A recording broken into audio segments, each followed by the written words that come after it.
ज्ञानवापी मस्जिद के सर्वे में जैसे ही वुजू खाने में शिवलिंग मिलने की बात सामने आई, हिंदू पक्ष की अपील पर वाराणसी कोर्ट ने डीएम को आदेश दिया कि जिस जगह पर शिवलिंग मिला है उसे तत्काल प्रभाव से सील कर दिया जाए, वहां किसी भी प्रकार का प्रवेश वर्जित किया जाए। वाराणसी कोर्ट ने डीएम, पुलिस कमिश्नर और सीआरपीएफ कमांडेंट को उस जगह को संरक्षित और सुरक्षित रखने की व्यक्तिगत तौर पर जिम्मेदारी दी है। इसके बाद प्रशासन की टीम वहां पहुंचती है और अदालत के आदेश के मुताबिक 9 ताले लगाकर वुजू खाने वाली जगह को सील कर देती है। लेकिन जब सुप्रीम कोर्ट में ज्ञानवापी मामले की सुनवाई होती है तो अदालत बड़ा आदेश देती है और अदालत कहती है कि ज्ञानवापी मस्जिद के अंदर मुस्लिम पक्ष के नमाज पढ़ने पर कोई रोक नहीं होगी। हम आपको बता दें कि मुस्लिम पक्ष की ओर से ये मांग की गई थी कि ज्ञानवापी मस्जिद में यथास्थिति बरकरार रखी जाए। सुनवाई जस्टिस डी.वाई. चंद्रचूड़ और पी.एस. नरसिम्हा की बेंच में हुई।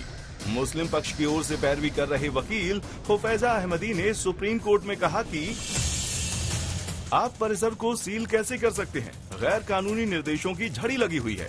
अगर आप परिसर को सील कर देंगे तो ये यथास्थिति बरकरार रखने के निर्देश का उल्लंघन होगा। आप लोअर कोर्ट के सभी फैसलों पर रोक लगाने का आदेश दें। यूपी सरकार के वकील तुषार मेहता ने कहा कि वुजू खाने में शिवलिंग मिला है, जो हाथ पैर धोने की जगह है। नमाज की जगह अलग होती है। उन्होंने कहा कि अगर नमाज पढ़ने की इजाजत दी गई तो शिवलिंग को नुकसान पहुंच सकता है। मेहता ने आगे कहा कि अगर किसी ने शिवलिंग पर पैर लगा दिया तो कानून व्यवस्था की स्थिति प्रभावित हो सकती है। सुप्रीम कोर्ट ने आदेश दिया कि अगर शिवलिंग मिला है तो उसे सुरक्षित रखा जाए, साथ ही नमाजियों को न रोका जाए। कोर्ट ने कहा है कि 19 मई को अगली सुनवाई होगी। हिंदू पक्ष और मुस्लिम पक्ष दोनों शामिल रहे। कोर्ट में अगर आपका और मेरा झगड़ा है तो कोर्ट का काम यह है कि प्रोसीजरल फेयरनेस ये होता है कि दोनों को सुनकर कोर्ट कोई फैसला लेता है। और इस मामले में कोर्ट ने सर्वे कमिश्नर को अपॉइंट किया, वो रिपोर्ट नहीं देता है। दूसरी साइड भागती है विदाउट मुस्लिम साइड को नोटिस दिए और कोर्ट 1 घंटे के अंदर ऑर्डर पास कर देता है कि नमाजियां कम, वो सो कॉल जो फव्वारा है उसको शिवलिंग उसको प्रोटेक्ट कर दो, पुलिस बिठा दो वहां पर। सुप्रीम कोर्ट ने ज्ञानवापी मस्जिद में नमाज नहीं रोकने का आदेश दिया तो वाराणसी कोर्ट में इस बात को लेकर बहस हुई कि वुजू खाने के बीच में शिवलिंग मिला है, जो कि हिंदू पक्ष कह रहा है, जबकि मुस्लिम पक्ष इसे शिवलिंग नहीं बल्कि फव्वारा बता रहा है। इस बहस के बीच कोर्ट कमिश्नर ने सर्वे रिपोर्ट जमा कराने के लिए 2 दिन का वक्त और मांगा और कोर्ट ने इसकी मोहलत दे दी।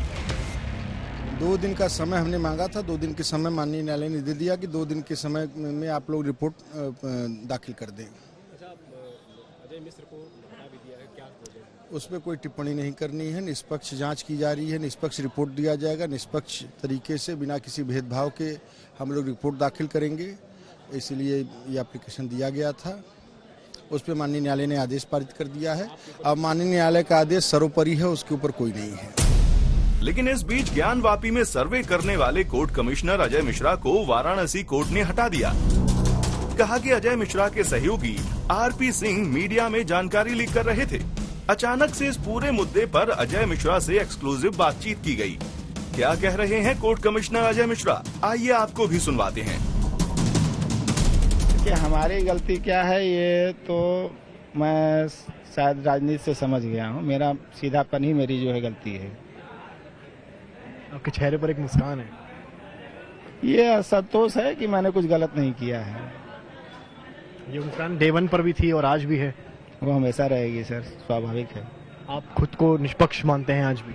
एकदम सर, मैंने कोई भी गलती नहीं किया हुआ है जी। और न्यायालय का भी सम्मान है, लेकिन विशाल जी ने जो किया वो गलत किया है। क्या किया उन्होंने? यही जो हमारे ऊपर आरोप लगाया, मुझे नहीं था, उनको अगर बताना चाहिए था, मुझे कोई आपत्ति उनको थी मुझसे जो है, तो कम से कम बात तो किए होते बैठ के। सारी कार्रवाई होने के बाद ऐसी कौन सी गलती निकल आएगी जो उन्होंने एप्लीकेशन दे दी। तो सुना आपने, अजय मिश्रा को जैसे ही हटाया गया उन्होंने इसका पूरा blame special court commissioner Vishal Singh पर डाल दिया। अभिषेक मिश्रा के साथ समर्थ श्रीवास्तव, वाराणसी आज तक।